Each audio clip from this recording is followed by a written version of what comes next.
Bien, en esta otra entrega quiero hacer referencia a el sistema de endomembranas de las células eucariotas resumido en esta tabla. ¿Tá? En rojo, esta tabla habla sobre organelos. ¿Tá? Que básicamente los organelos permiten a la célula eucariota una mayor eficiencia, ya que las reacciones químicas ocurren de forma compartimentalizada. O sea, en un medio dado, ¿sí? Se dan de forma aislada, pero, o sea, es como que se generan microambientes, quiero decir, en cada uno de los organelos. Para el nivel que le van a exigir ahora para la prueba de ingreso, básicamente ustedes tienen que conocer los organelos y destacar alguna característica de su estructura y sobre todo conocer la función.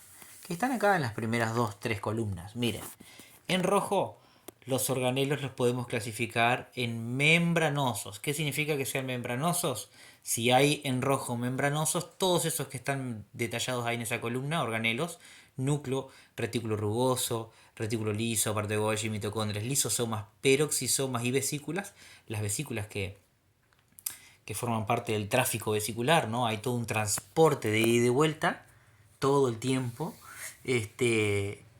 Están codificados en rojo porque todos están hechos de membrana, es decir, son organelos membranosos.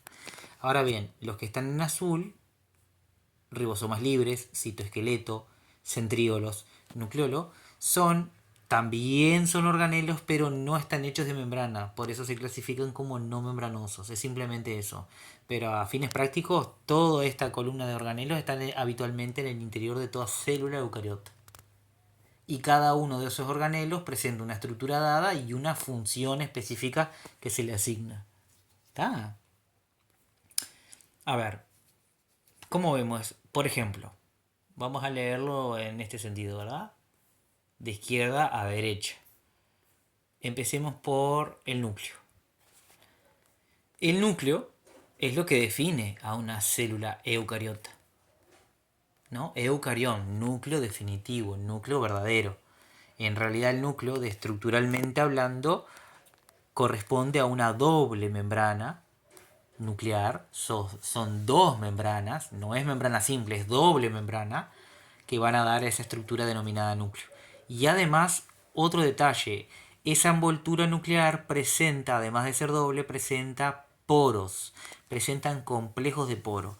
Pero estoy hablando de complejos de poro con dimensiones extraordinarias que pueden haber paso o flujo constante de entrada y salida al núcleo de compuestos o supramoleculares, o sea, estructuras muy grandes pueden atravesar ahí.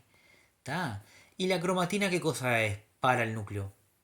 Es básicamente la asociación del ADN a las proteínas llamadas histonas.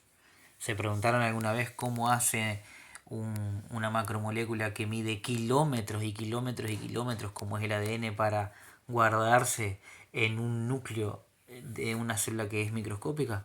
Bueno, lo hace a través de las histonas. Y las histonas permiten el superenrollamiento de este ADN en las mismas, a lo que se denomina cromatina. Ah, sigo en este sentido. ¿Qué funciones cumple el núcleo? Siempre la pregunta es referida al organelo, ¿verdad? Esta es la estructura del núcleo. Ahora es, ¿qué funciones cumple el núcleo? Almacena ADN. Ustedes saben que el núcleo de las células eucariotas, esa doble envoltura nuclear, guarda la herencia, la transmisión génica, la información para fabricar una nueva célula de pu a pa. ¿Entienden? Y por ende también está vinculado a la regulación de la expresión génica. Estos son los procesos bioquímicos que se dan precisamente en el interior del núcleo. Replicación del ADN, ya les enseñaba que la replicación es una copia. Se copia, se duplica. Réplica es copiarse, es duplicarse. Lo que al principio era uno, ahora es dos. ¿Y por qué razón el ADN se duplica o se replica? ¿Y en qué momento del ciclo celular sucede esto? Bueno, en la fase S. Ya vamos a ver y podemos ya ir adelantándolo, ¿no? Cada célula cumple un ciclo celular que está caracterizado por una interfase, habitualmente la interfase es larga, Esta interfase se compone de fase G1, G0, G1S y G2, y en la fase S específicamente se llama S porque allí ocurre la síntesis o replicación del ADN. Se sintetiza ADN. O sea, pregúntense, ¿por qué razón la célula está queriendo duplicar el ADN? Porque antes de entrar a la fase M o de división celular, fase M viene a hacer mitosis o meiosis según sea el caso, célula somática o germinativa respectivamente. Pero en la fase M sucede que la célula se divide. Entonces, en etapas previas, como les mencionaba, en la fase S, la célula está copiando el ADN, se está duplicando para prepararse antes de dividirse. Lo mismo, la transcripción también sucede en el núcleo. ¿Tá? ¿Qué cosas se transcriben?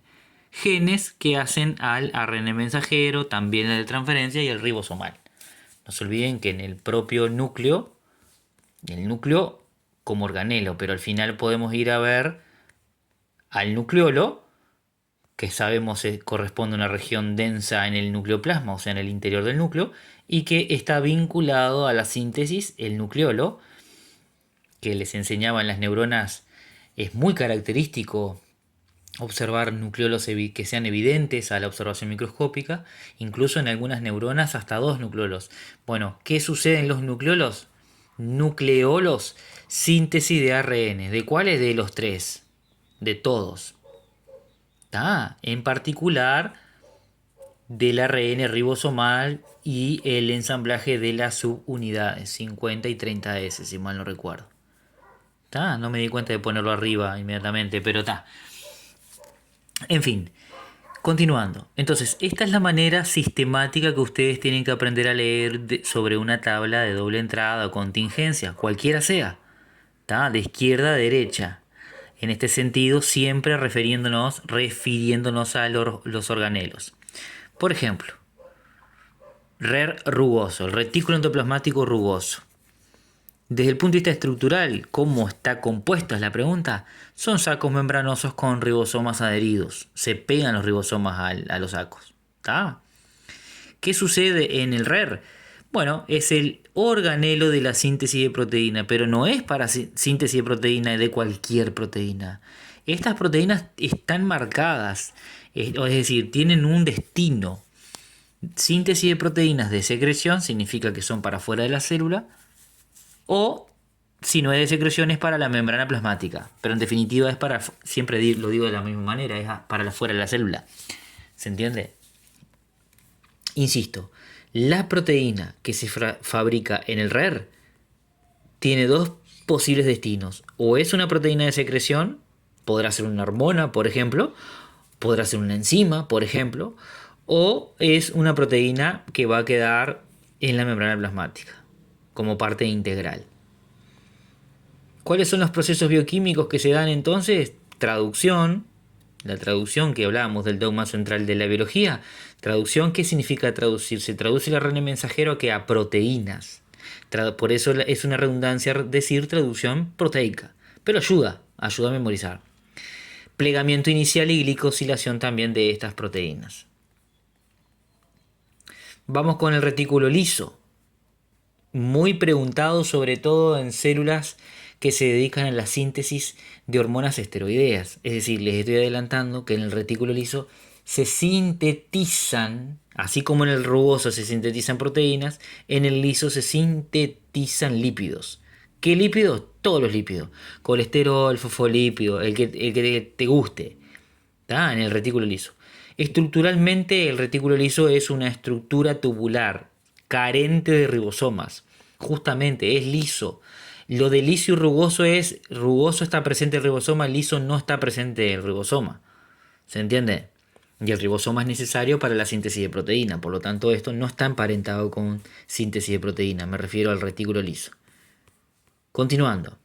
¿Qué función cumple entonces el liso? Síntesis de lípidos, de cualquiera de ellos. Y también procesos de detoxificación. En lo que respecta a los procesos bioquímicos más destacables, síntesis de fosfolípidos, de esteroides o los que derivan del colesterol, como les mencionaba, y también metabolismo de xenobióticos, o sea, de fármacos. Fármacos. Los remedios, los fármacos, las moléculas que son extrañas al cuerpo, son metabolizadas en el retículo liso, conocidas como xenobióticos. Continúo. Por su parte, el aparato de Golgi, ¿qué cosa es el Golgi? Bueno, consiste en cisternas apiladas. Son sacos, cisternas. Es más apropiado hablar de cisternas. Y esas cisternas presentan una cara cis y una cara trans. Es decir, son organelos que están polarizados, porque por la cara cis, esas cisternas apiladas del Golgi recibe información de otros organelos. Las vesículas llegan al Golgi a través de la cara cis y geman, miren el término, geman o brotan, salen por la cara trans, que básicamente coincide con que es la cara cóncava, y habitualmente la cara trans, esas cisternas apiladas trans, están mirando hacia la membrana plasmática, o sea, hacia afuera de la célula.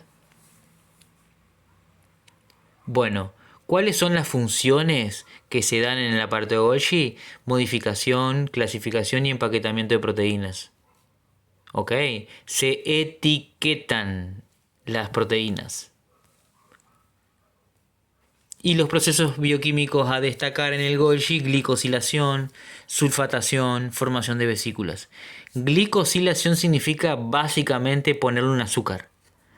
¿Tá? Por ejemplo, una proteína recién fabricada en el retículo rugoso o un lípido recién fabricado en el retículo liso, en el Golgi se le hace glicosilación a esa proteína o a ese lípido para convertirlo en una glicoproteína y en un glicolípido. ¿Se entiende? Ese proceso de glicosilación es una función bioquímica inherente, quiero decir, de la parte de Golgi.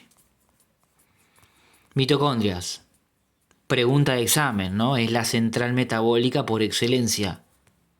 ¿Qué función cumplen las mitocondrias? O antes de ello, la estructura. Consiste en una doble membrana, ya lo vimos, ¿no? Doble membrana. Tiene una membrana mitocondrial externa y una membrana mitocondrial interna, que es la conocida, o mejor conocida como crestas.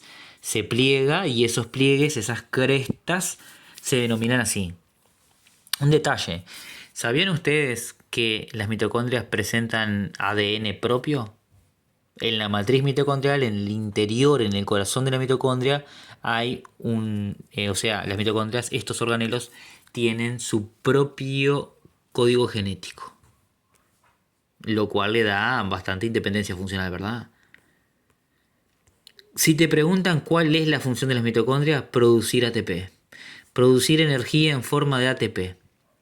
Los procesos bioquímicos que ocurren allí, como ser el ciclo de Krebs en la matriz mitocondrial, porque allí está el pool de enzimas destinado para tal fin, la cadena respiratoria y fosforilación oxidativa que están en las crestas o membrana mitocondrial interna, terminan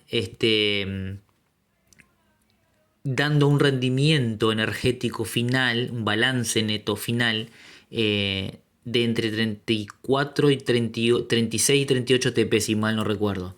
O sea, por cada mol de glucosa que hizo glucólisis, vamos a decir, y a continuación ese acetil-CoA ingresó a la mitocondria. Es decir, es como que se oxida al máximo, se aprovecha la oxidación y se lleva la oxidación de la glucosa al máximo si en condiciones aeróbicas de aerobiosis, es decir, en presencia de oxígeno, y que la célula presente también mitocondrias pueda hacer estos procesos bioquímicos. ¿Está?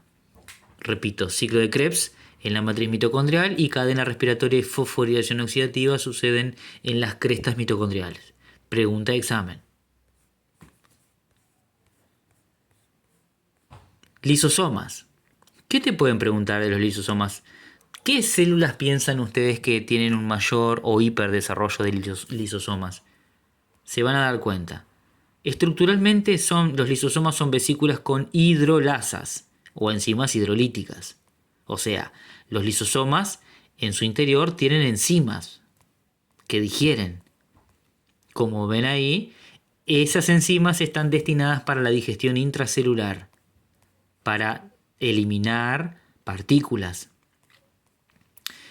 ¿Y qué tipo de, o sea, qué estructuras o moléculas se hidrolizan? Bueno, macromoléculas en general, proteínas, lípidos, ácidos nucleicos. Les decía, los lisosomas son organelos muy desarrollados en células fagocíticas por excelencia. Estoy pensando en un macrófago para decir que presentan muchos lisosomas.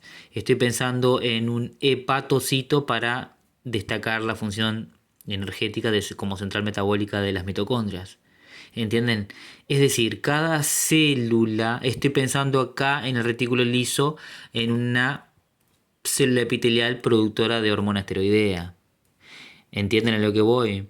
Cada célula tiene un hiperdesarrollo de la estructura, lo cual justifica una mayor función o especialización funcional. Yo les decía con respecto de los hepatocitos, lo recuerdo de memoria, entre 3.000 y 4.000 mitocondrias presenta una célula hepática, un hepatocito. Es un disparate, ¿no? Es un montón. Pregúntense por qué razón un hepatocito tendrá tanta cantidad de mitocondrias. Bueno, porque necesita formar mucho ATP dada la versatilidad funcional que tiene. Pregúntense qué hace un hepatocito. Un montón de funciones cumple, dentro de las cuales consumen mucha energía, para lo cual garantiza vamos a decir, rendimiento neto energético en forma de ATP, poniendo o hiperdesarrollando un montón de este tipo de organelo. Eso es a lo que me refiero cuando las células se especializan. Continúo. Los peroxisomas son vesículas, son muy similares a los lisosomas, los peroxisomas, solo que presentan enzimas no hidrolíticas sino oxidativas. Participan en funciones de detoxificación y metabolismo lipídico. Y específicamente estos son los procesos bioquímicos que se dan allí. Beta-oxidación de ácidos grasos, ¿no? Un proceso catalítico, degradación de los ácidos grasos, porque hay enzimas oxidativas. Degradación también del peróxido de hidrógeno.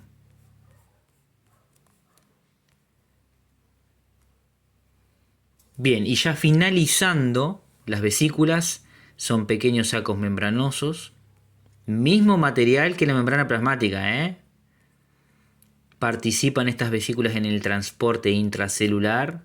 Hay todo un sistema de rieles del propio citoesqueleto que vamos a ver a continuación, que permite un tráfico vesicular de ida y de vuelta. Y a destacar como relación funcional estos procesos vinculados a las vesículas: endocitosis y exocitosis. Un ejemplo de endocitosis es la fagocitosis que hacen los macrófagos. Es decir, las células denominadas macrófagos, que les recuerdo que resultan de la diferenciación de los monocitos de la sangre, del glóbulo blanco llamado monocito de la sangre, cuando pasan el conjuntivo se diferencian y ¿qué hacen? Hiperdesarrollan el lisosoma, ¿no? Hiperdesarrollan el organelo que contienen enzimas digestivas hidrolasas para digerir. Bueno, la fagocitosis es un ejemplo de endocitosis, hacia adentro. ¿Se entiende? A ver, y después, para terminar, los organelos no membranosos, aquellos que no están hechos de membrana. A destacar los ribosomas.